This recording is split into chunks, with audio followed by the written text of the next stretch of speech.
Marie was born into a poor Baron family that had lost all its status.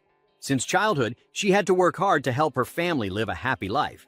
Unlike her beautiful sister who looked like a princess, named Anastasia, Marie was considered boyish and was disliked. This morning was no different from the last. Marie had to single-handedly complete a mountain of chores and prepare food for the family. The other 4 family members lived in much more comfort while Marie was left eating leftovers. Her one special talent was reading and solving problems on behalf of her father. At night, Marie looked up at the sky without a single complaint. Because tomorrow was her birthday, surely it would be a wonderful day. The next day, the family held a party, but not for Marie's birthday. It was for her sister Anastasia to be introduced to eligible noble bachelors. Anastasia was surrounded by admiring young men, while Marie was ignored and shunned by her relatives. Heartbroken, she left the gathering, mistakenly thinking she would be the center of attention on her birthday.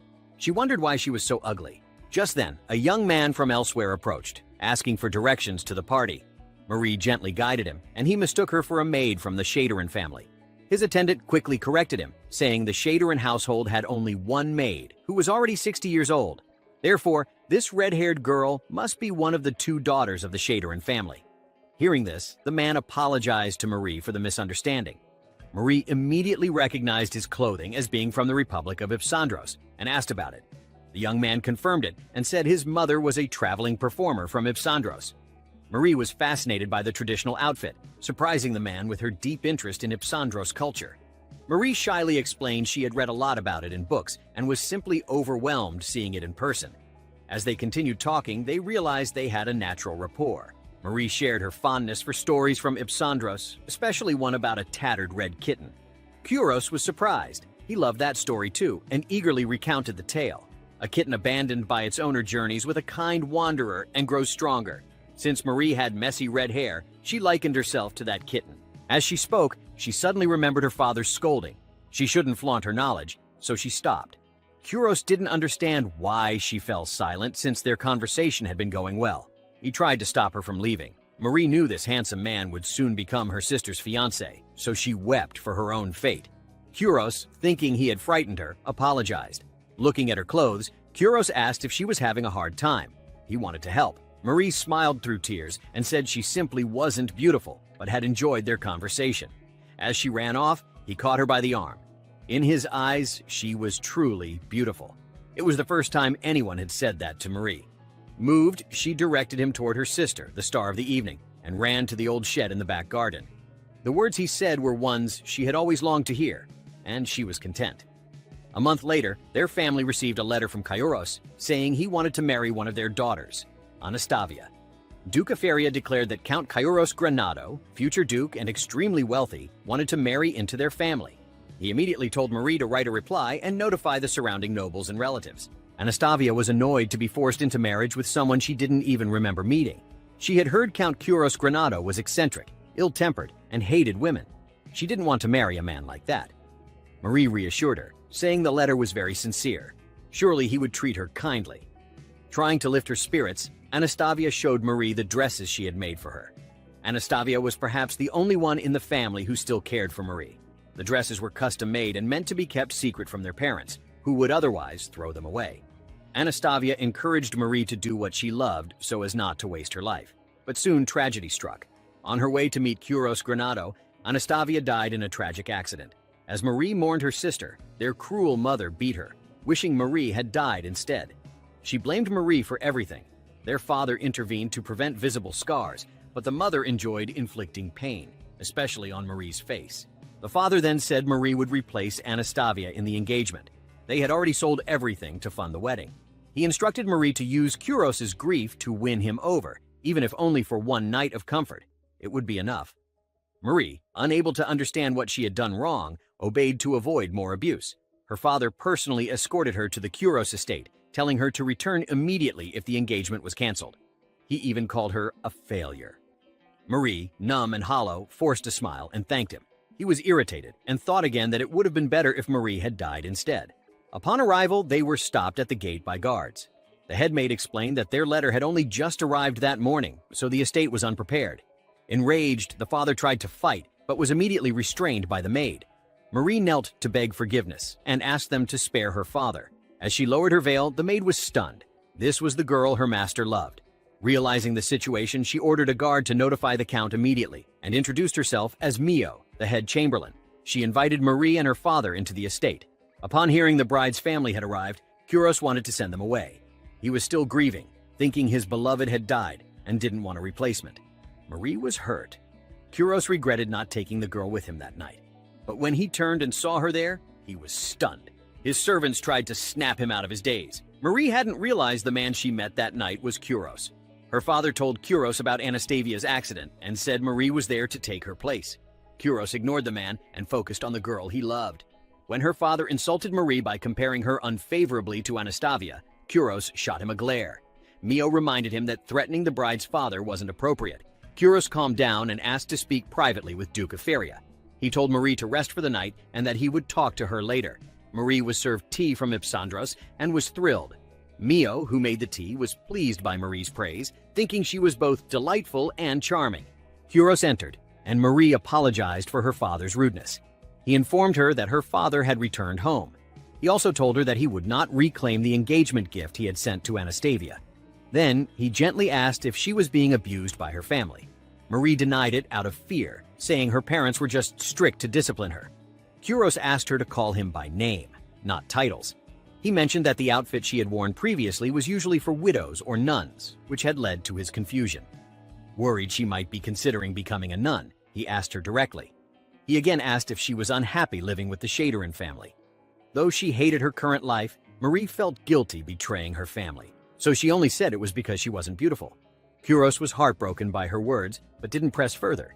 He asked Mio to take her away. Marie thought she was being dismissed, but Mio was actually taking her for a bath and to change clothes. Kuros's family owned all the land in the area. Marie was brought to a luxurious bath and thought she might have to work there. She guessed a lot of firewood would be needed to heat such a large bath. The bathkeeper, Tunaika, introduced herself. She specialized in massage, beauty, and herbal knowledge. Before Marie could react, she was already undressed. Mio told her that if Tunika made her uncomfortable, she could slap her. Marie was then immersed in a hot bath filled with flowers. Tunika wanted to make Marie beautiful, like an ugly caterpillar becoming a butterfly. Later, Marie emerged in a stunning red dress, her hair transformed. Kuros was mesmerized. Marie herself didn't recognize the reflection in the mirror. Unable to contain himself, Kuros summoned his mother to request the wedding be arranged. His mother scrutinized Marie and accused Kuros of being lustful. The marriage decision was up to her, and Kuros pleaded for her serious consideration. She agreed, but said Marie still lacked confidence. She gave Marie a deadline. She had until the wedding to transform completely in order to be worthy of a count's wife. She promised to help, which delighted Kuros. Marie was still confused, but Mio explained that the Duchess had accepted their engagement. From now on, Marie would be the fiancée of Mio's master. Hearing this, Marie was so shocked that she said she couldn't possibly do it. After being rejected by that girl, Kuros fell into deep thought. He was fantasizing when Mio kicked him back to reality. She even reminded him that Lady Marie had already turned down his proposal. The guy buried his head in his arms and cried profusely, and yet Mio rubbed salt in the wound by saying she still couldn't believe her foolish master proposed to the wrong person. Actually, it wasn't entirely his fault. That night was Marie's birthday, but she was sitting alone in the dark. Kuros's life hadn't been easy either. He was the son of a second wife, so he was always oppressed by the first wife, Laura, who was the daughter of a noble family equal to a duke, which gave her considerable power. In contrast, Kuros's mother was just a traveling artist who had become the duke's concubine. One day, Kuros was playing and fell. While crying, Lady Laura came over and gave him a cake. Excited, he ate it without hesitation and praised its taste. Perhaps that's why Laura took a liking to him. When she asked about his hobbies, he listed several things, mostly sweets. Laura shared that same sweet tooth and would often bake to relieve stress. She promised to make more for him next time, which made him happy. Over time, Kairos was chosen as the heir. Since Laura couldn't bear a son, there was no other choice. Though she was furious upon hearing this, she truly cared for Kuros. She made a heartbreaking decision. She poisoned a cake and took her own life. At that time, Kuros was still too young to understand why the woman who had treated him so well would do such a thing. That shock forced him to mature early. Later, Kuros's biological mother became the official wife. But she didn't want that life. She chose to leave the Duke and took Kuros with her. Over time, Kuros learned many things, built his career, and earned the title of Count through his own efforts. Still, he disliked noble gatherings and avoided any talk of marriage. Then one day, invited to such a gathering, he stood alone without speaking to anyone. He had a close friend named Louifon. Both had received an invitation from the Baron of the countryside, Marie's father. Louifon guessed that they were trying to attract a rich bachelor, especially since Baron Shaderan's family was having financial troubles. Marie's birthday party was clearly just a pretext to promote his daughter. Louifon was already engaged, so he suggested Kyuros attend the party, mentioning that the Baron's daughter was said to be beautiful. Just then, a few noble women came over offering cakes, reminding Kyuros of Lady Laura. He knew these women liked him only for his wealth and status, and deep down, they scorned him because of his different skin color. Louifon thought the same, as Ipsandros was seen by them as a land of savages. Of course, racism was never pleasant, but Kyuros couldn't remain single forever. As a count and the sole heir to a duke, he was under immense pressure to marry and produce an heir. Louifon was curious to see what kind of woman could capture Kyuros' heart. Kyuros looked at the invitation from Baron Shaderan and decided to attend the party. He thought a poor baron's daughter would be easier to manage. If it was a marriage of convenience, he wouldn't have to think too much. That's what he believed until he met the girl with red hair. After talking with Marie, he learned what it meant to love someone sincerely. Wanting to talk to her more, he went to see the Baron and asked about his daughter. The Baron pointed to a blonde girl in a glamorous dress. Kyuros mistakenly thought since this was Marie's birthday that she must be Marie. He assumed the girl he met at the gate was Anastasia. He searched the mansion for Anastasia but couldn't find her, so he rushed home and sent a proposal letter to Anastasia. When he received a reply from the Baron's family, he was overjoyed that he would meet the girl he loved again. He carefully prepared everything for the engagement, even making a hugging pillow embroidered with "Anastasia is the love of my life." He thought he was about to find happiness. But that same day, he received terrible news. The carriage carrying the bride had crashed, and Anastasia had died. Kyuros was devastated and became a hollow shell of himself. Then he heard the Baron's family had sent another bride in her place, a woman he didn't love. He was furious. But to his surprise, that bride was Marie. Mio told him he was unbelievably foolish, and he also blamed himself for not checking the details more carefully. The result? He got rejected. Mio continued to rub salt in the wound, telling him to face the truth. She even scolded her master for acting like a fool with Marie, sometimes turning away from her, other times saying inappropriate things. He seemed like he was trying to drive her away, which caused misunderstandings. Mio was certain Marie thought she was hated, which was why she refused him. Kyuros asked Mio, if he cleared up the misunderstanding, would Marie agree to marry him? Mio wasn't sure, but said if he wanted to change things, he'd have to give it his all. Realizing this, he gathered the courage to tell Marie everything. Meanwhile, Marie was still dwelling on negative thoughts. When she saw Kyuros, she quickly apologized, not realizing they were there to apologize to her. Kyuros looked at Marie's beautiful face and froze. Mio had to kick him to snap him out of it. What a brutal maid. Kyuros explained that he didn't hate her and didn't know she had been forced into this by her family. He truly welcomed her and wanted to marry her. Hearing that, Marie accepted and thanked him, though everything still felt contradictory. They were still confused. Marie explained she was too shocked to believe she'd be married, so she accidentally said no. She also already had a rough understanding of Kyuros' situation. She knew he had to marry to inherit the title of duke and had trouble finding a bride, which is why he turned to a poor baron's family like hers. She believed it was a mutually beneficial marriage. Anastasia was beautiful and talented, but sadly, her older sister had died in the accident, so Marie had come as a substitute bride. Marie just hoped that after marriage, Kyuros would treat her the way he thought best. Kyuros was shocked by her mindset. He admitted that initially he was thinking of marriage for practical reasons, but after that night, everything changed. The proposal letter he wrote wasn't fake. Every word was sincere. Marie misunderstood again, since the letter was addressed to her sister. She said she understood Kyuros' feelings for Anastasia and promised to serve him well. The two continued to misunderstand each other, making everything more chaotic.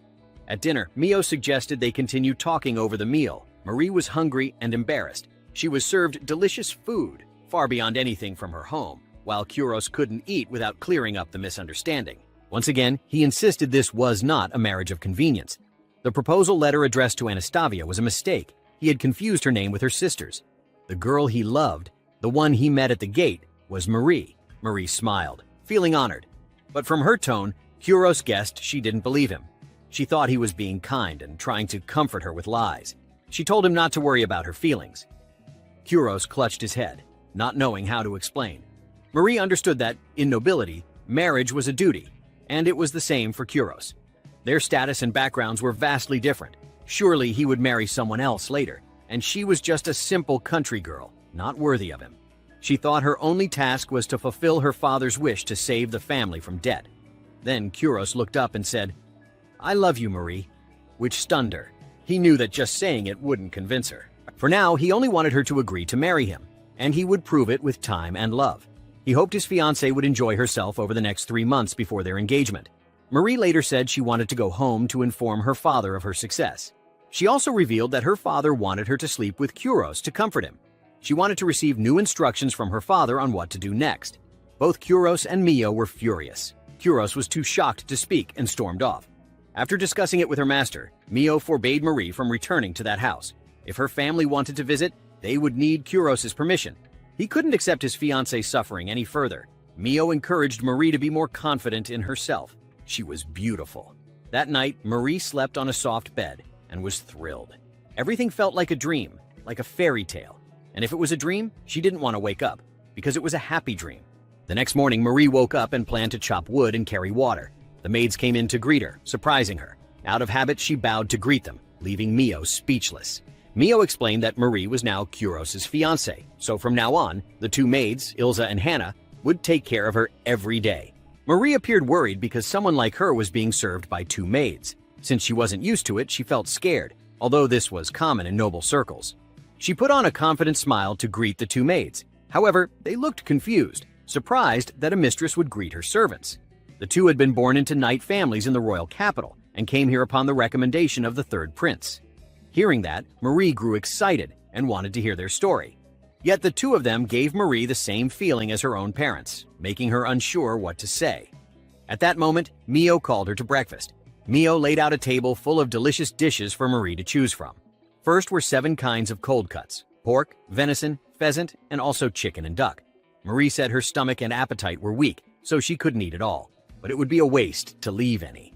Mio didn't press her and told her to just eat what she could, not to worry. When she asked about her fiancé, she was told Kuros was busy. Marie joked that she would share her meal with Mio, but was scolded because servants weren't allowed to eat with their masters. Not wanting to waste any food, Marie tried to eat as much as she could.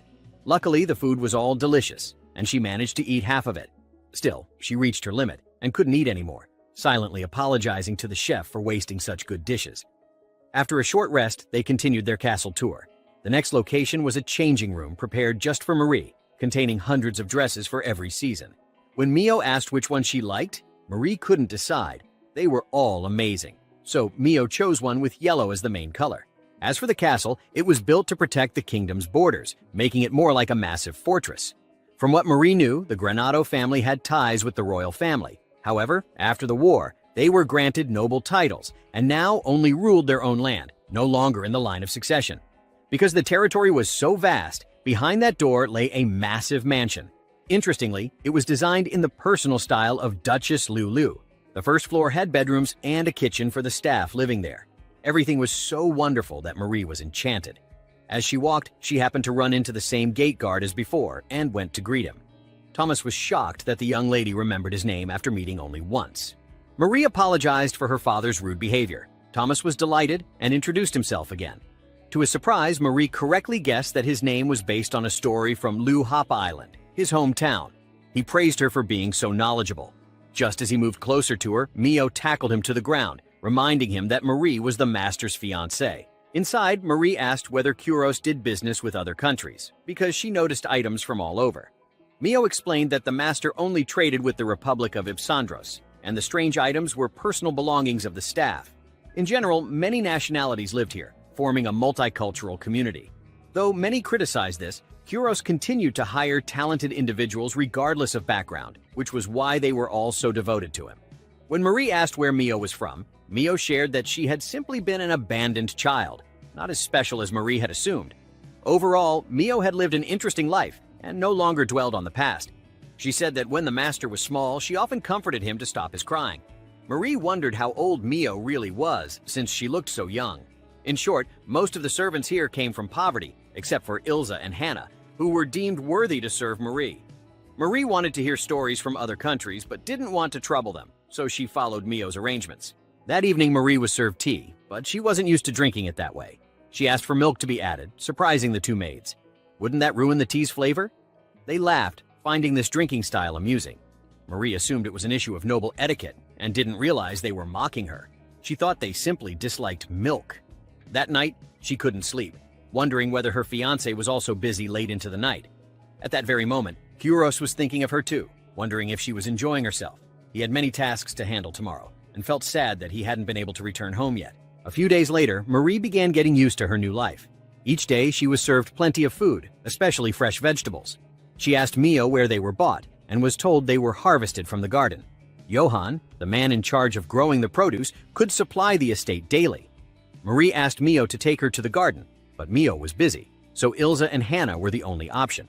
Marie saw it as a chance to grow closer to them. At the garden, Marie was amazed. Johann came over to greet her. She saw he was growing tomatoes and made a few comments.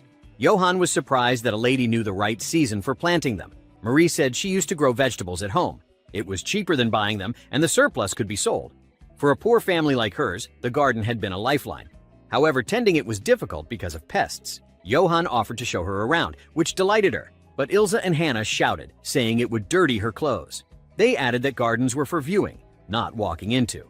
They continued speaking rudely, even to the old gardener. Marie couldn't believe how impolite they were. She could endure their mocking, but Johann didn't deserve that. She wanted to apologize, but hesitated, worried about dirtying the shoes the Count had given her. That night, she couldn't sleep and went outside, running into Kyros, who had just returned from work and hadn't had dinner. They sat down to talk. He said she was getting more beautiful. She replied that she was being spoiled too much, and he teased her. Her heart began racing when Chef Topo and Mio brought food over. Topo didn't seem to like Marie much. Kyros told him to prepare the same dish for Marie. She tasted it and praised it as always delicious. Topo burst into tears, thinking she was lying. She had never finished a single meal he cooked. Turns out he had misunderstood and thought her waste was due to bad cooking. Mio explained that because Marie hadn't expressed her preferences, she always served a large variety for her to choose from. Realizing Marie actually liked his food, Topo felt relieved. Kyros comforted him and was offered dessert in return. Kyros asked if his fiancée had any other concerns. She looked serious before saying that Ilse and Hannah had taken good care of her. Kyros said they had been recommended by a friend of his. Since Marie would be a duchess in the future, he wanted her to be treated appropriately. He told her to inform him if she felt unhappy with them. Marie hesitated, hiding her feelings about the maids. Mio brought in a cake and teapot, but only left the tea. The cake was hers. Knowing Marie loved new things, Kyros introduced a special teapot from Ipsandros. First, you light the bottom section to boil the water. The heat of the water rises upwards, slowly steaming the tea leaves and bringing out their flavor. When the time is right, you pour hot water from the bottom pot into the top pot. Then place the pots back in their original position and wait. When the tea is ready, you use the remaining hot water to dilute it to taste, so everyone can adjust it to their preferred strength.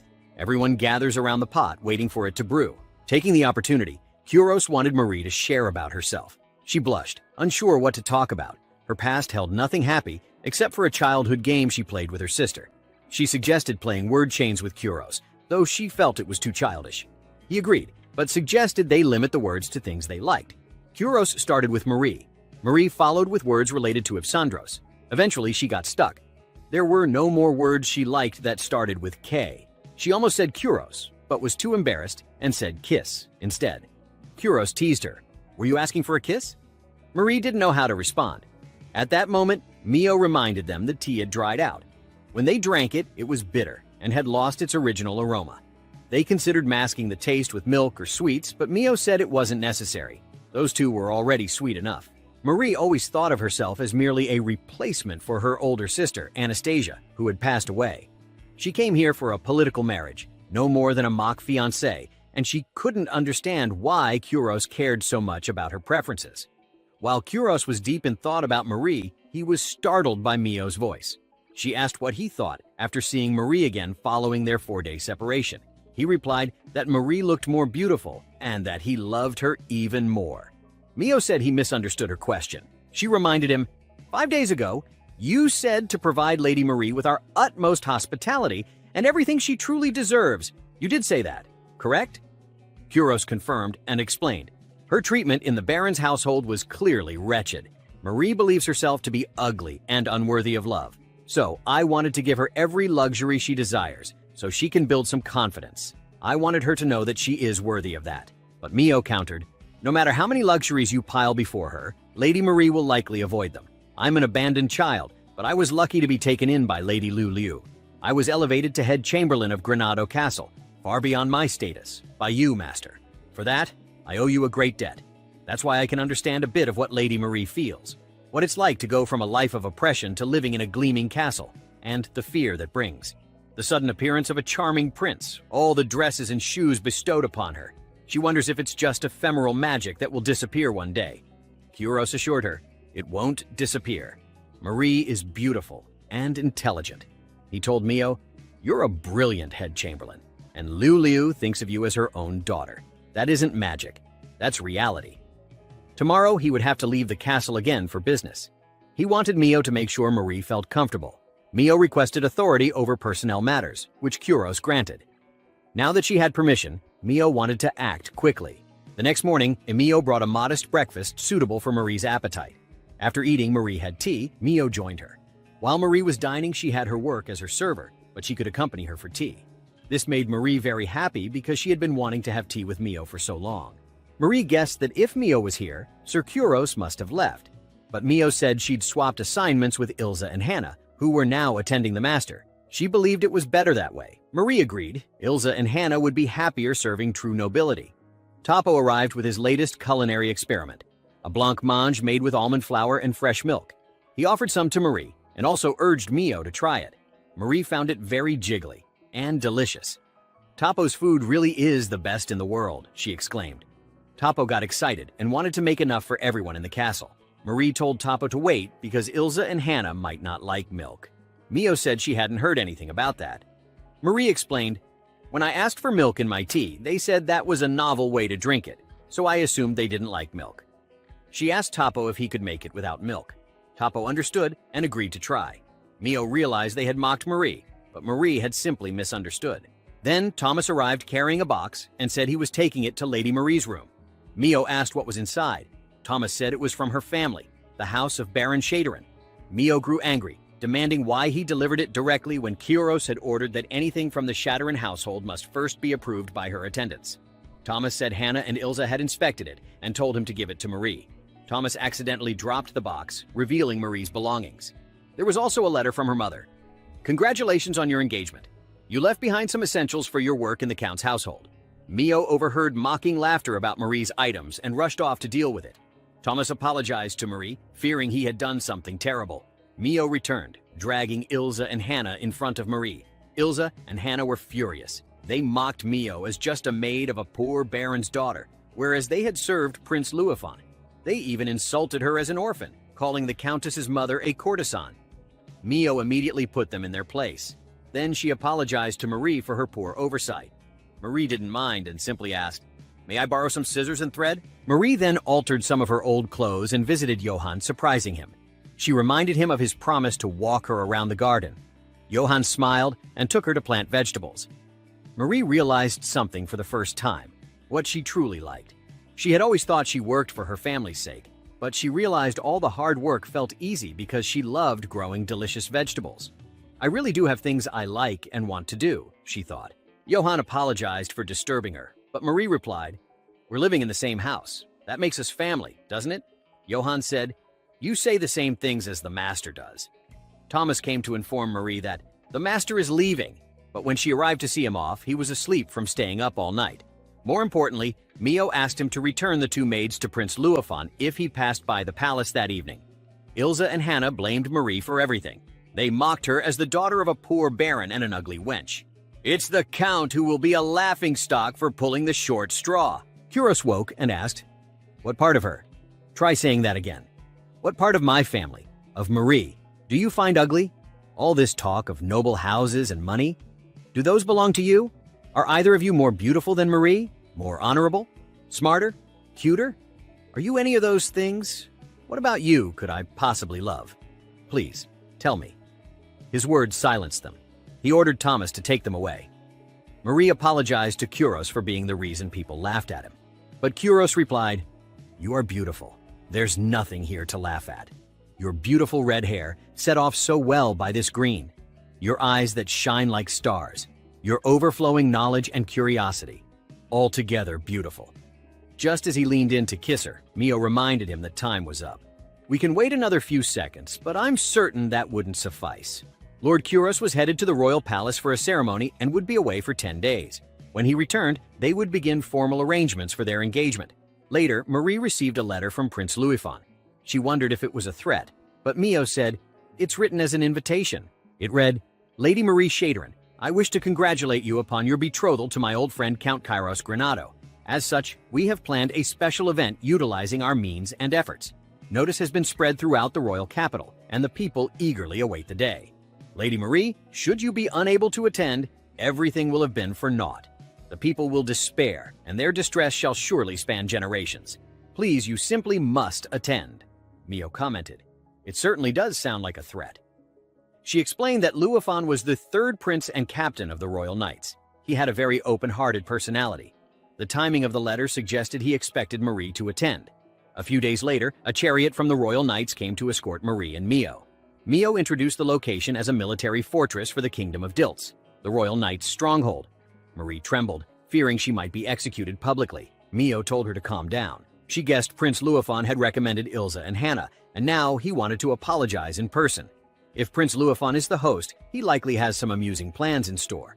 Monster scares, a rain of onions, or maybe a pool full of jelly. Marie wondered, just what sort of person is Prince Louisfon? Mio explained that he wasn't a villain. "Since we're here, let's enjoy the fun. It's lively. The world has been at peace for 50 years. This kind of excitement is good entertainment," Marie asked. "First, I should go greet Prince Louisfon, right?" Mio replied, "No, he probably isn't expecting a greeting from you. He might not even be here yet. I don't know what goes on in Prince Louisfon's head, but I'm concerned. Not a single rumor of this event reached Granado Castle. If he issued a gag order before making arrangements, then I have a bad feeling." Suddenly, she spotted a figure. She would go check and told Marie to stay put. She feared Louisfon might have had someone dress as him to lure her away, so he could appear and surprise Marie. She instructed Marie not to move from that spot. After Mio left, a fruit vendor asked Marie not to stand in front of his stall. She saw a sign, "Looking for contestants for an apple peeling contest." Intrigued, Marie wanted to join. The vendor said, "That's unusual. I thought noble girls didn't use knives." Marie wondered, if a noble's wife peels apples, would that make her husband a laughingstock too? The vendor didn't understand, but said, "We have to peel apples before eating them." He touted how delicious his apples were. Approved by the knights. Marie smiled and entered the contest. If she could peel a whole apple within the time limit, she would win a whole box of apples. Suddenly, Louisfon appeared and grabbed her apple, teasing her. The vendor called him "Your Highness," shocking Marie. Mio returned, having captured the fake prince. Louisfon introduced himself as the third prince and captain of the knights, and Kairos' best friend. Marie was then taken on a tour by Prince Louisfon. After a while, he asked if she was hungry and offered to take her to a lavish noble banquet. At the mention of that, Marie looked worried, remembering Ilza and Hannah, and declined. The prince noticed her reaction and assured her that Ilza and Hannah weren't there, so she didn't need to worry. He also sincerely apologized for introducing them to Marie without knowing their personalities. He introduced her to another place, a fencing arena. Since Marie wasn't fond of fighting either, Miao advised her to refuse and not to force herself. Hearing this, Louisfon was shocked because the arena was considered the nobility's finest form of entertainment. To not disappoint Louisfon's enthusiasm, Marie agreed to watch a match. When they arrived at the arena, it was already packed. Since Marie was invited by the prince, their seats were very comfortable. Louisfon shared how he once fell asleep during a music performance last year, and it was Kuros who pinched his cheek to wake him up. Marie felt the prince genuinely cherished Kuros. Mio was glad to talk to someone who appreciated Kuros too. However, watching a fight without food was boring, so Mio went to get something to eat. Down below, a knight in black armor appeared. Louisfon commented on how skilled the knight was and told Marie he had known Kuros for a long time. When they first met, they got into a huge fight. As the son of a duke, Kuros ranked just below the prince at their school. But Kuros didn't care about that, telling Louisfon not to judge others based on status and calling him an idiot. Enraged, Louisfon punched Kuros, who punched back. Remembering that made the prince laugh. Meanwhile, the black-armored knight easily won his match. Louisfon asked Marie, "Don't you feel excited when someone wins?" Usually, girls would cheer loudly, But Marie said she didn't find strength in battle admirable. In fact, she found it scary, like one day a sword might be pointed at her. The prince, now bored, asked why she became Kyros' fiancée. Marie didn't know how to answer. She couldn't admit she was just a substitute for her older sister. At that moment, the final match began. As expected, the black-armored warrior won in just a few moves. Instead of rushing to take the championship cup, he first checked on his opponent. Marie thought that if Kyros were the one fighting, she might have enjoyed the match more. Mio cheerfully revealed that the black-armored knight was actually their master, Kyros. Since she had cared for him since childhood, she recognized him immediately. To confirm her guess, she loudly praised Sir Kyros for being so charming, causing a stir in the arena while they ducked down to avoid being seen. Exposed, Kyros removed his helmet to greet the crowd. Every nobleman in the kingdom was required to learn swordsmanship at least once, so Kyros had trained hard since childhood for self-defense. Hearing that, Marie smiled, which pleased the prince. He told her it was her best expression that day. Later, as they were about to meet Kyros, they saw a line of noble ladies confessing to him. They believed his fiancée had died and thought this was their chance. However, they were all targeting his wealth, calling him savage-blooded. But marrying a duke would elevate their social standing. Furious at their insults, Marie declared she was the one engaged to the count. Mio stepped in to stop the shameless girls. Marie couldn't accept what had just been said. To her, Kyros was kind and always playful with her. Inside the room, Kyros was confronting Louis-Phane about why he arranged for him to join the fencing match. Apparently, Louis-Phane planned it to learn more about the couple's relationship. Just then, Marie entered to congratulate Kyros on his victory, making him think he was hallucinating. Louis-Phane explained that he had invited Marie there, initially hoping she would enjoy the arena, but she showed no emotion. Kyros assumed Marie didn't like violence. He never wanted to force her to live by noble values. Her own priorities were what mattered. Louis-Phane thought Kyros was too smitten with her, but also noticed Marie didn't seem happy about it. He said she was merely a substitute in a political marriage. He asked Marie, "Would you get engaged to just any man?" The question confused Marie. At first, she just wanted to help her family, but over time, she developed feelings for Kyros. Louis-Phane couldn't see that in her expression. Kyros stepped up to defend Marie, demanding that Louis-Phane stop talking. Louis-Phane said he was happy when he heard his best friend was getting married, but it turned out to be a political deal. He called Marie a pawn of her parents. Kyros, angered, questioned if this had been Louis-Phane's true intent from the start. Louis-Phane mocked Kyros for never having beaten him in a duel. "The old you would have punched me," he said. Kyros replied, "You never noticed that I was letting you have the glory." Furious, Louis-Phane drew his sword and charged. Luckily, they restrained themselves, but they still wanted a duel right there in the arena. Kyros said that if he won, Louis-Phane had to apologize to Marie for insulting her. Marie tried to stop Kyros, saying everything Louis-Phane said was true. She couldn't blame anyone for thinking she had sold herself.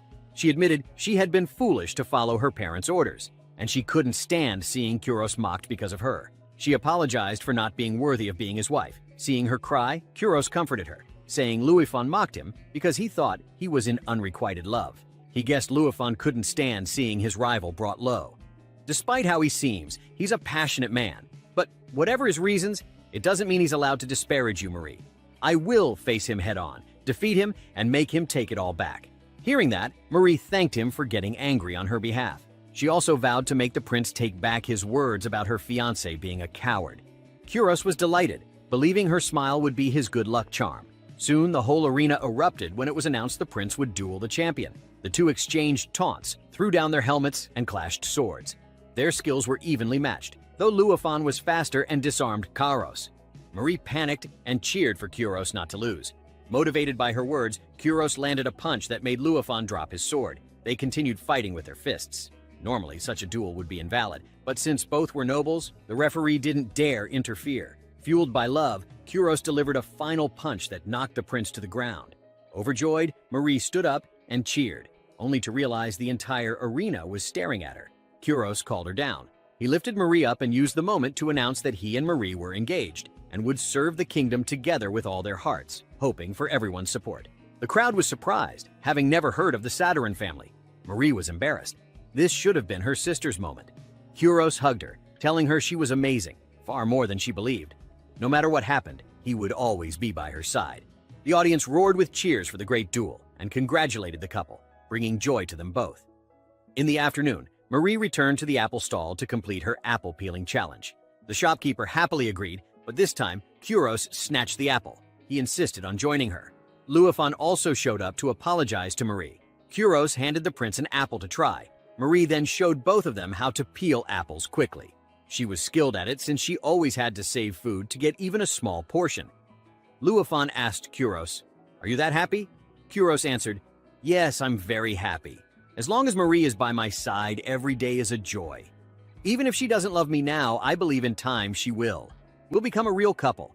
Even if it takes years or decades, I'll make her happy until I die." Marie was moved by those sweet words. Luifan, satisfied, left. Marie called him back, saying she wanted to hear more about her fiancé's good qualities and asked the prince to tell her more about Kuros next time. Luifan apologized for everything, then realized the apple Kuros gave him was fake. It almost broke his teeth. That evening, Mio asked Marie to return with the butler, while she stayed with their master a bit longer.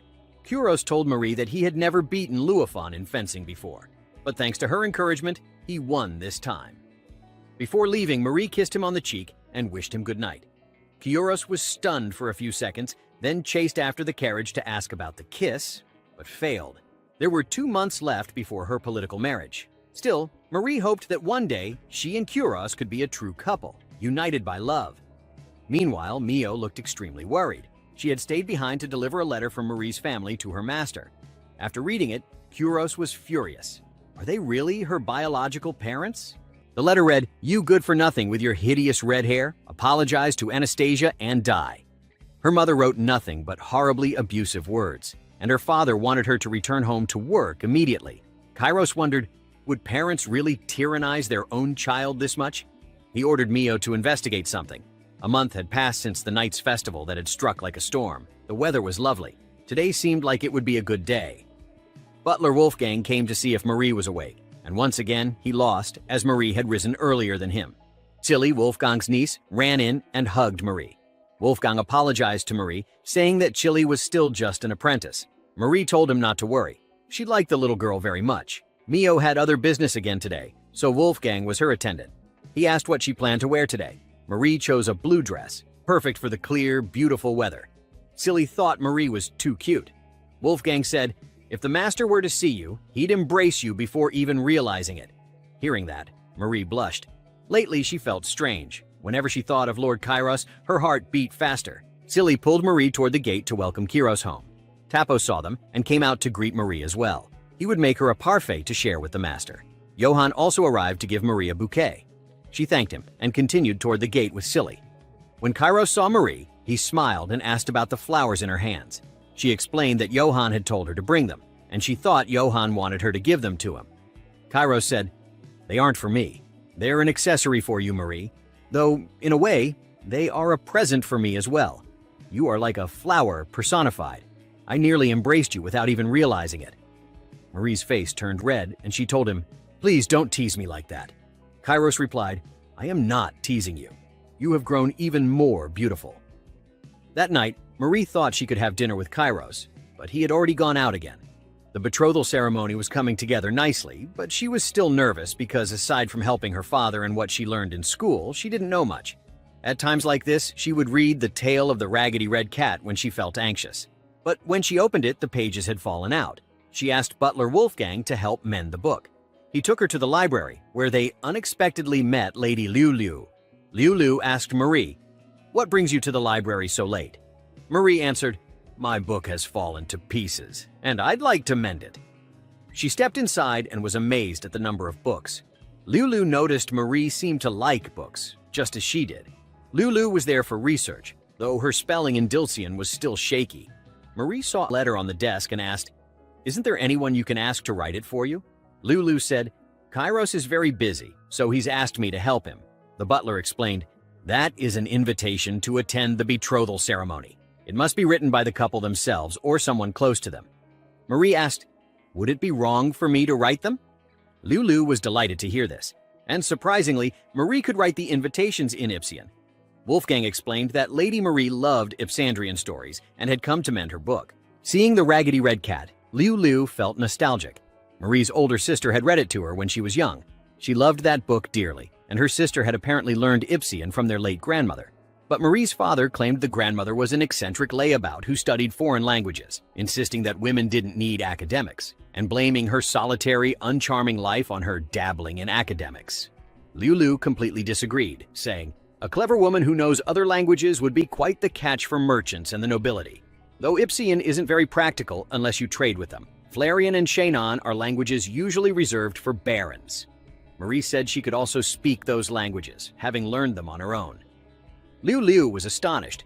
Marie explained, "Many tenant farmers on Shadarin lands are immigrants, so knowing foreign languages is essential for proper management." She often handled baronial duties in her father's place. She loved writing letters, though she often wrote on someone else's behalf. It allowed her to converse as an equal. Liu Liu praised her handwriting and said she clearly put her heart into those letters, urging her to sign her own name on the invitation she had written. This moved Marie to tears. Liu Liu continued, "To be honest, I didn't expect much from you. I heard you were a noble daughter from the countryside who hadn't entered society. But you were the first person Kairos ever proposed to. A long time ago, many people helped me too. I thought I'd help you where you might lack. But I take it all back. I'm so happy you'll be my son's wife. I've come to love you. I am an imperfect mother, but I hope we'll get along well." Marie wasn't sad, but for some reason her tears wouldn't stop. She cried like a child. Kairos returned, and Mio greeted him, wanting to speak privately before he met Marie. Mio had finished investigating. Marie was indeed the daughter of the Baron and his wife. The Shadarin family were all blood relatives. There was no record of adoption or remarriage in the royal archives. Kairos thought, then the people who spew these cursed words at her are her actual parents? Mio said, "If it were human nature for parents to love their children unconditionally and to protect them through anything, then I would not be here." She handed him a letter from Marie's family, received that morning. It read, "Father on his deathbed. Return at once." Kairos saw it as a threat. Mio was certain that if Marie saw it, she would return home. He wondered, what can I do to protect Marie? And even if I can, keeping her locked in this fortress like a birdcage, would that bring her happiness? Passing his mother's room, he saw her teaching Marie noble etiquette. At first, he thought she was bullying Marie, but Marie looked happy, which confused him. Liu Liu saw him and invited him to practice with Marie for when she would meet royalty and nobility. Kairos told her, "I said you don't have to make her do any of this. You and I can handle it at the ceremony. Marie has never been introduced into society." Liu Liu replied, "That's why she's practicing. Miss Marie is clever and has an aptitude for this. Her posture is quite nice too. But Kairos just wanted her to dress beautifully and live a happy, peaceful life." Silly urged him to look. Marie's curtsy was very stylish. Kairos admitted she was beautiful when greeting in noble fashion. Liu Liu added, "It's not just etiquette. Miss Marie wrote all the thank you letters too." Kairos asked, "Why are you working her so hard? That makes us no different from the Shadarins." Liu Liu told him, "Love and overprotectiveness are not the same. Women are not baby birds. Don't trap her in a cage. Give her the chance to fly." Kairos noticed that Marie was smiling the same way as when they first met. She was happy learning these things. Liu Liu suggested they rest and have tea together. Later, Kairos spoke privately with Marie. He handed her the letter from her father, apologizing for reading it, and offered to go with her.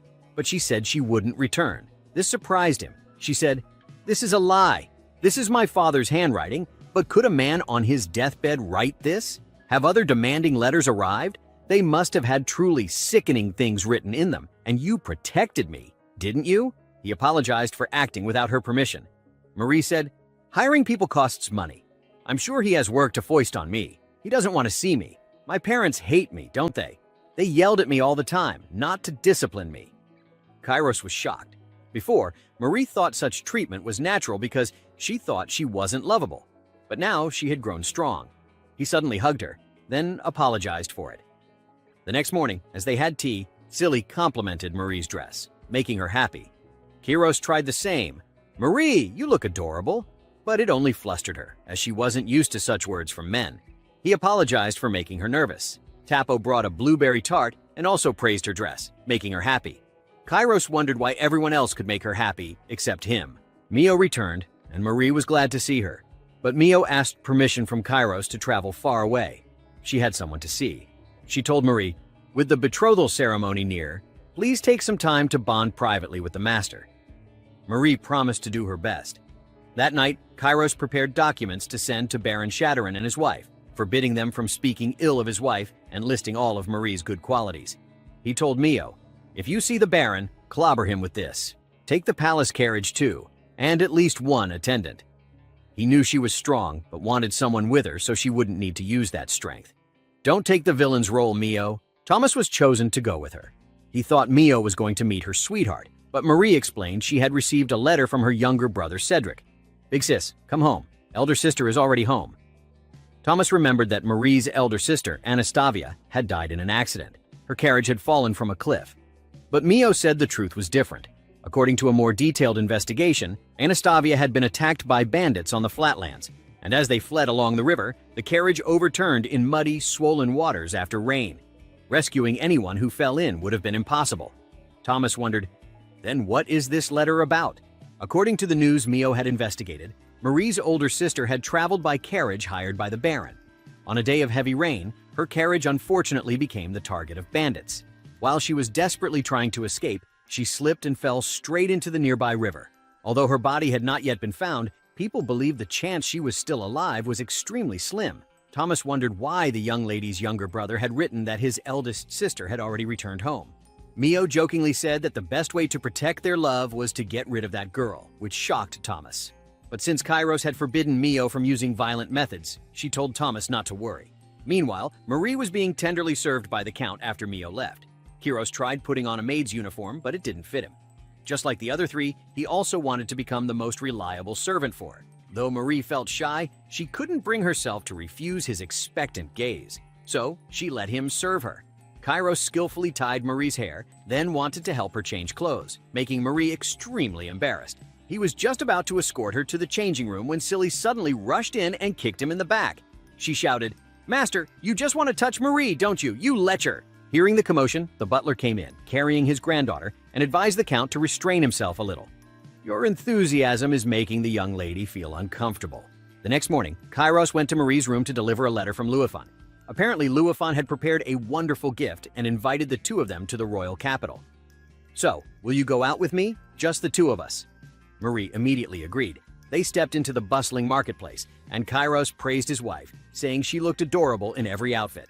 He told Marie to call him just Kairos with no title, since he didn't want others to recognize his true identity.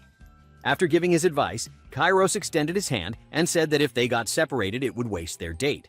Marie hesitantly took Kairos's hand. Meanwhile, Mio and Thomas were walking across fertile fields.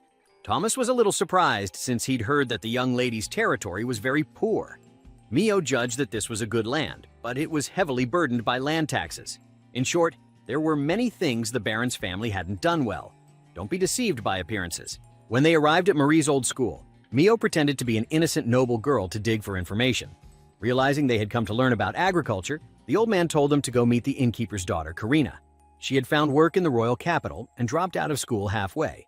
Perhaps she could be of help. Following the lead, Mio went to the inn under the guise of a royal detective. She told Karina's mother that her daughter had been involved in a serious case, so they wanted to borrow her student ID for a while. Back in the carriage, Thomas asked if Mio wasn't afraid of arousing suspicion. Mio told him not to worry. The game had only just begun. Before reaching the mansion, she warned him to be careful not to reveal his true identity to anyone. Standing at the mansion gate, the two waited for a long time, but no one came to greet them, so they opened the door themselves.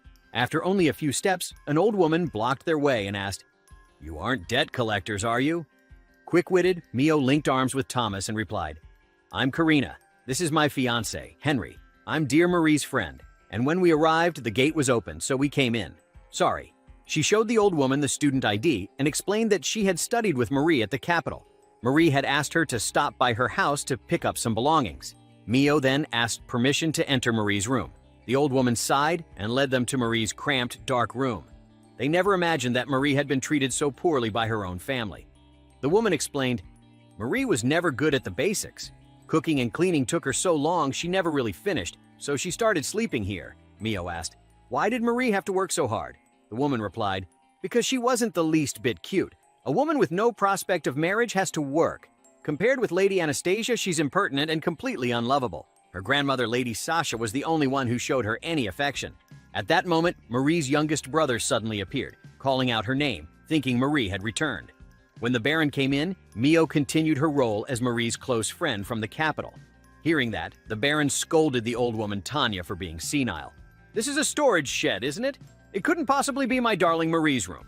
I'll show you to the mansion. This is the first time a friend of Marie's has visited us. She's a bookworm, and so shy. Don't you find her a bit gloomy? By the way, what is it that you've come to pick up?" Mio answered. "It's something precious to a girl, so it's a secret. She asked me to look for it." He then led them to a large room. But Mio said, "Are you playing tricks on us too, Baron? This is her sister's room, isn't it? Dear Marie loves to study. It'd be odd if her room didn't have bookshelves in it. Now stop playing silly pranks. You can't trick me." Awkwardly, the Baron replied, "Sorry about that.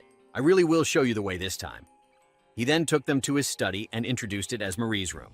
After the Baron left, Mio immediately opened the window to eavesdrop on the next room. It turned out that his wife's room was right beside this one. The Baron returned and said, "My dear guests, I'm so sorry. We're supposed to go out as a family, you see. Can I ask you to leave for today? And when you get back, could you tell Marie something for me? If there's something she wants, she should come back and get it herself." However, Mio replied that Marie seemed too busy. After all, there was only a month left until her betrothal ceremony to the Count. His wife passed by and saw the guests. She was about to prepare tea, but the Baron told her that they were all going out. Hearing this, she returned to her room and continued her conversation with Marie's sister, which shocked Thomas. After bidding farewell to Marie's family, Mio and Thomas secretly snuck back into the mansion. They slipped into the second floor, and Mio demonstrated her lock-picking skills like a thief, surprising Thomas. Entering a room, they discovered a doll identical to Marie's sister. On their way back, Mio concluded that the Count's wife wasn't insane. Perhaps because it resembled Anastasia too much, she treated the doll as her daughter. But the doll's hair was made of real human hair. Not to mention, the dress was an exact match to the outfit worn during the accident. Thomas asked where they could have obtained such things, but Mio had no idea either. The more she thought, the more inconsistencies she found about the accident. Very likely, the carriage driver was hiding some secret he didn't want them to know. Meanwhile, Kairos took his wife to eat Turkish bread, and she loved it. Just as Marie thought, those from the Royal Academy were knowledgeable about many things. When he took her out for ice cream, he laughed until tears came out, realizing how unexpectedly adorable she was. After receiving her ice cream, she fed Kairos a bite, making him tremble nervously. Entering a shop selling goods from various nations, Kairos enthusiastically shared the knowledge he knew. But instead of buying something for herself, Marie wanted to buy a gift for her husband with the money she earned from writing letters and doing translations. However, when she saw the prices, she froze in shock. Some clothes cost up to 200 million. Kairos explained that all the clothes here were unique pieces, hence the high price. He picked one up and asked Marie, "Does this suit me?" Marie glanced at another rack and replied, "I think that one over there suits you better." Hearing that, Kairos bought all the items Marie had pointed out. After paying, he immediately put on a fashion show to entertain his wife. He even bought a school uniform just to tease her. While waiting for Kairos to finish packing, Marie went to look at some nearby jewelry. As she was choosing, a voice made her recall her deceased sister. Turning around, she saw a blonde young man. She politely declined all his offers, but unexpectedly, he grabbed her hand. She cried out for Kairos. Hearing her call for help, Kairos grabbed the blonde man and drove him away. He asked Marie, "In the past, you were often harassed by boys like this, weren't you?" Marie replied, "No. My school was almost all boys, but they never spoke to me more than absolutely necessary. They used to point at me and laugh. I'm ugly, and my hair and clothes are always raggedy."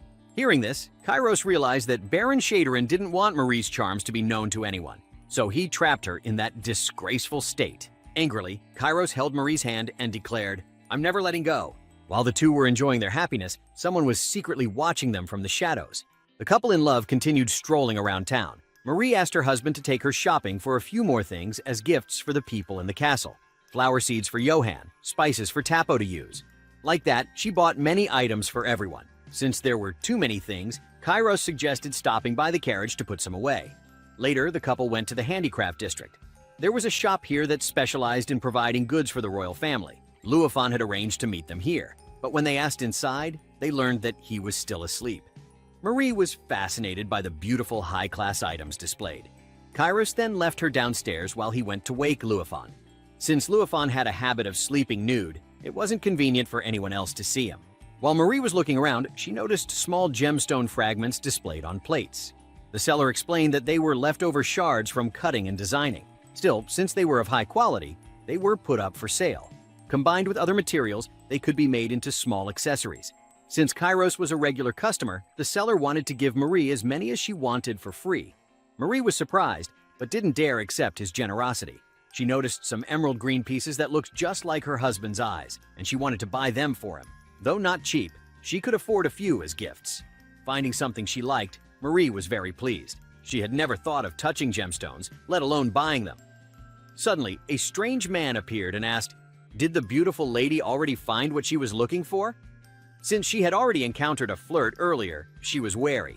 She moved aside and said she was with her fiancé. The man asked if her fiancé was handsome. Marie answered that Kairos was wonderful. The man excitedly asked if they had kissed yet. Innocently, she replied, "We will soon." Kairos overheard everything and was so flustered he got a nosebleed. He looked over and immediately realized that the man was Luofen. The prince greeted them, leaving Marie speechless. After teasing them enough, Luofen got to the main point. He presented a huge red diamond and said it would be their wedding gift. It had long belonged to the royal family, but no one dared wear it. Nowhere else in the world could such a large stone be found. Even Kairos was astonished by its magnificence. This national treasure had once been used to negotiate alliances with other nations. Since they were friends, the prince would let it go for a cheap price of only 80 million euros. He had already gotten approval from the stiff old men in the royal palace. Besides, if a royal wore it, the people might resent it. But as a gift for Count Granado, no one would complain. He also told Marie that her husband's family's wealth had already surpassed that of the royal family. The roads that Kiros's father, the Marquis, had built, along with checkpoints and harbors for collecting taxes from merchants, plus the trading skills of Duchess Lulu and Kiros, were how the Granado family had gained such enormous fortune. Nowadays, even ordinary nobles couldn't guarantee an easy life. Those who couldn't adapt to the times would easily collapse. The clearest proof was Marie's own family. Though it sounded sad, Marie had to admit it was true. Now that she was a member of the Granado family, she definitely had to learn more. Pleased, the prince reduced the price of the diamond to 70 million. Of course, Kairos bought it, since its red color resembled his wife's hair. Marie was touched when her husband praised her beautiful hair. She had always thought it was something despised by others. The deal was sealed, and Luofen said it would take some time to craft the proper ring. Later, riding in the carriage, Marie said she was happy to know her husband had been searching for a gem the same color as her hair. She now understood his feelings more deeply. In return, she gave him a hair ribbon she had secretly bought while shopping for others in the castle. Kairos happily accepted it and asked what she thought. Marie praised him for being handsome and said she wanted to add some gemstones to it. He asked if she liked emeralds. She replied yes, because they were the same color as his eyes. Embarrassed, Marie opened the window for fresh air and suddenly spotted someone with hair like her sister's. She reached out instinctively, but Kairos pulled her back, afraid she might fall. He asked if something was bothering her, but she didn't dare tell him. Instead, she said today was a happy day because she could always hold his hand. They hugged tightly, expressing their feelings. Yet Marie's thoughts wandered. She recalled her sister wanting to switch places with her. It should have been her sister who enjoyed this wealth and glory. Imagining Count Kiros beside her sister filled her with both joy and sorrow. Perhaps she had fallen deeply in love with Kiros. Her fiancé noticed she was hot and quickly ordered the carriage to turn back. In her feverish days, she remembered being sick as a child. Anastasia had always been there to care for her, reading their favorite storybook, The Ragged Red Cat. Every time she heard the story, she felt better. They laughed together until their grandmother pulled Anastasia away, scolding her for wasting time because reading wouldn't cure illness, and her studies were going nowhere. Terrified, both sisters obeyed. Marie was told to forget everything Anastasia had read and focus on her studies.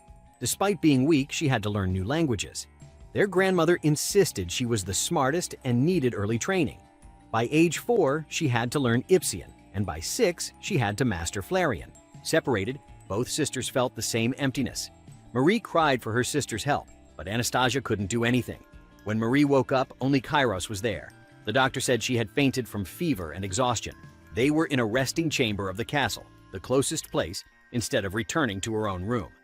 The maids had taken care of bathing and changing her, and Kairos swore he hadn't peeked. It was almost dawn, meaning she had slept for half a day. Marie worried that her husband had spent the night watching over her. He said he couldn't sleep anyway because he was too worried.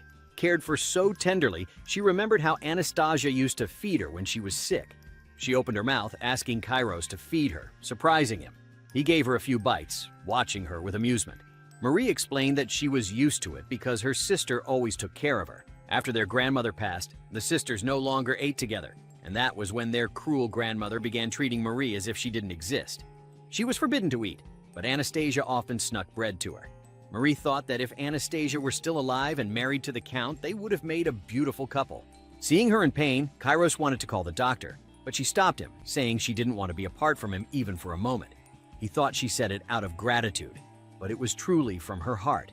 Every time she looked into his eyes, she loved him even more. She confessed her feelings and said she loved his eyes. She was happy to be with him, and finally said, "I love you." Hearing that, Kairos kissed her passionately, then confessed he had loved her since their very first meeting. Marie had always denied such words before, but now she believed them and cried with emotion. Both realized their words came purely from the heart. Kairos rejoiced that his love was returned. He then told the doctor that his wife was feeling better and asked Marie to stay in bed and rest. The way he said it made it sound like they were about to consummate their marriage, which embarrassed her.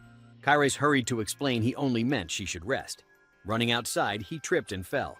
Marie had to go out and check on him. Mio returned and remarked that Master had fallen because he was overly happy about something, which was really foolish. Though Mio had much to say, she needed to take the couple to deal with a more serious matter. It was something Marie had to hear directly, for it concerned Anastasia's life. Thomas and Mio had captured the coachman from that day. His name was Jacob, a man from the Bandeli Islands who had come here years ago to earn money. Kairos asked him if he was the one who killed Anastasia. That question shocked Marie deeply, for she had always believed her sister had died in an accident.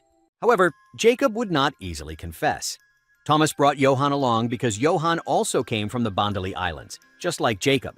Johann told Jacob, "Count Granado's mother is a refugee from another country. He also grew up suffering insults from the people of this kingdom. He doesn't discriminate, I can assure you of that. The master hasn't called you here to condemn you. He wants to give you compensation. Compensation for killing Anastasia." Hearing this, Marie understood that Johann was lying in order to get the truth from him. Johann continued, "As the son of a duke, the master was bound to a fiancée through duty, but it was her younger sister Marie who stands here that he fell in love with. I'm sure you don't need me to tell you the rest. So the beautiful older sister was in the way, and so the master would like to discreetly reward you. In fact, he may even employ you here at the castle.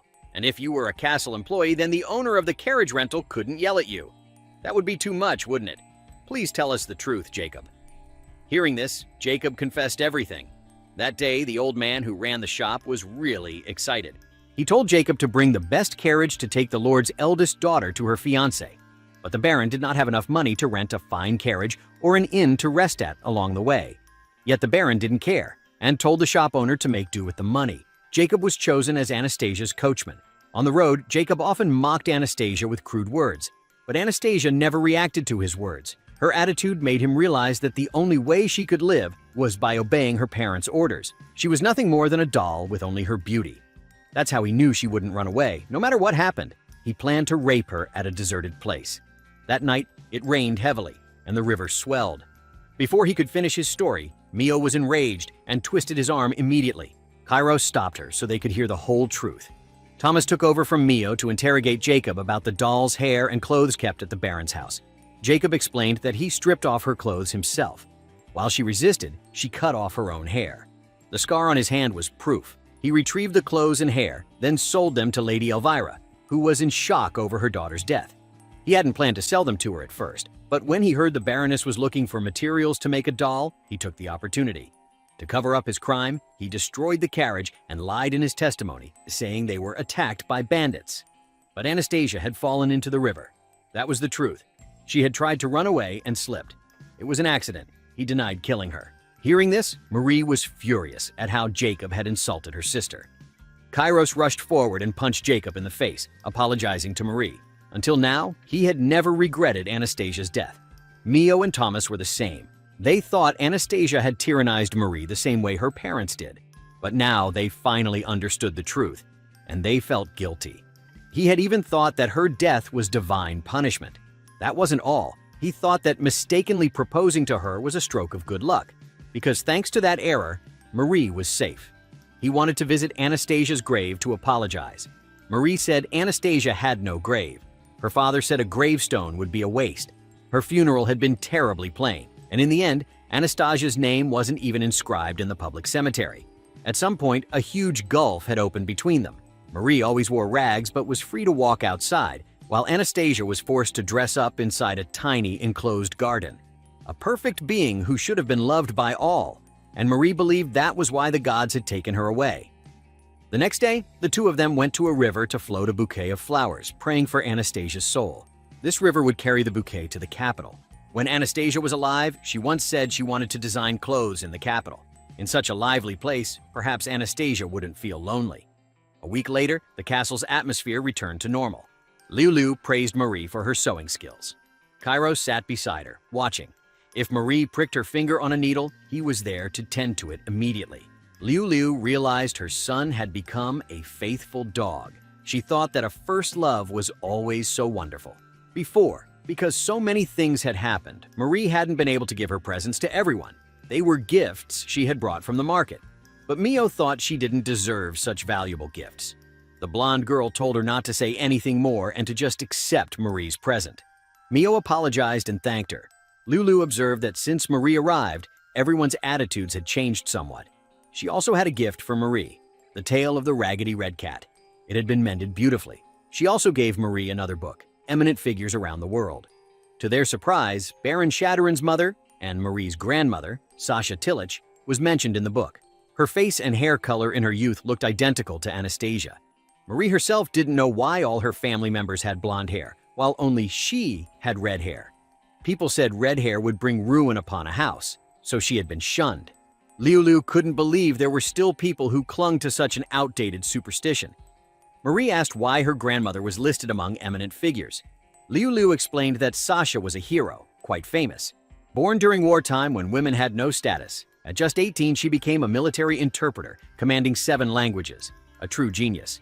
She revolutionized women's role in society. Her father perhaps had an inferiority complex, and she may have been strict in his upbringing. There might have been discord between them. As for Baron Shadowrun, Kairos had sent him an invitation to the betrothal ceremony but received no reply. If Kairos secured a ducal connection through this marriage, his own standing would rise greatly. He asked Marie if her father could read and write in Flarean. Marie thought he could, but she had never seen him use it. Kairos explained that Flarean was the nobles' communal language. If he couldn't use it, he couldn't fulfill his duties as a lord. He ordered Mio to send the Shadowrun family a mandatory summons.